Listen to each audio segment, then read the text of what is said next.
درشیری د کمیټې د واسطه د چیرمن د خپل ټولو کمیټې طرفه د 10,000 روپو اعلان د قریب الله خان لپاره کومه بلکل چې د ډي اس پي صاحب او د اس ایچ او صاحب په هدایت باندې کومه کاروایي کړله کومه منډه ولا موږ په ټولو ښکاره او آینده چې څونه نورې موږ به تر خپل طرفه تعاون کوو او د دوی چې څه دغه یي زموږ طرف چې څه تعاون به موږ او دوی به خپله ذمهواري خپله سرته رسوي. ډېره مهرباني. د چاشاړي د چوکۍ تاڼهدار صاحب کوم چې دا زه قجر خان وکیل بره درخیر ځي د خپل د طرف نه د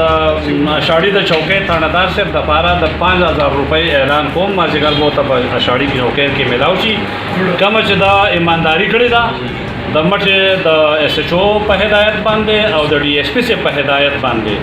او د غله نیولې دي او نور هم چې کوم د ایمانداري کوي ځکه زموږ د مټې د افسران ډېر ایماندار افسران دي نو د 5,000 روپو زه اعلان کوم مازدیګر به ورته چوکۍ जी बिल्कुल دا وخت موجود یم په مټه تاڼه کې کوم چې پولیسو کاروایي کړله دغه شانتې په مټه تاڼه کې باقاعده د دې هم په حواله باندې پریس کانفرنس وکړو پریس کانفرنس ته چې دی نو ډي اس پي مټه سرکل پیر زرباشن چې دی هغه هم خبرې کړې د علاقې مشرانو خبرې کړې دا خبرې چې دا تاسو اورئ زموږ سره اوسئ.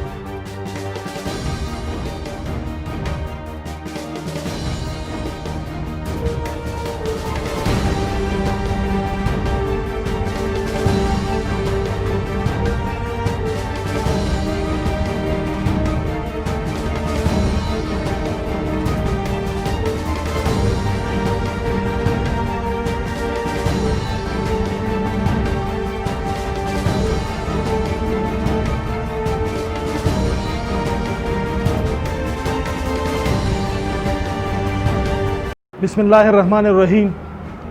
زه د مټې د میډیا ملګرو سوشل میډیا ملګرو او د دروشخیلې د کمیټې او د مشرانو ته هرکلی وایم چې په ډېر شارټ نوټس باندې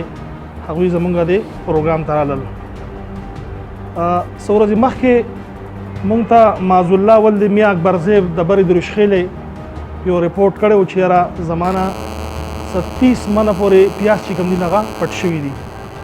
هغې رپورټ باندې چې کله مونږ کاروایي شروع کړله نو هغې کې مونږ زمونږ اس ایچ او صاحب زمونږ د چوکۍ انچارج قریب الله خانو ملزمان چې کوم دي نو بر وخت ګرفتار کړل چې دغه ملزمان زمونږ په شا ولاړ دي. د یو نوم دی ګل خان اول دی میر غازی خان او مدثر ول دی عقل نواب افرین ول دی ګل نظر دا درې واړه د برې دروشخیلې اوسېدونکي دي. د دوی نه چې کوم دی نو هغه 30 من پیاز چې کوم دی نو ریکور شو. بیا زموږ انویسټیګیشن سټاف چې موږ سره کوم ناست دی ملګری مزید اس ایچ او صاحب او زموږ ټول ټیم ورک نتیجه وه چې د دې دریو کسانو نه مزید چې کوم دی نو 6 منه سریا او یو عدد جنریټر او 6 عدد د اوبو د موټرې یو بیټري او یو د هتریډي دا برآمد شو. د دې موږ ته رپورټونه شوي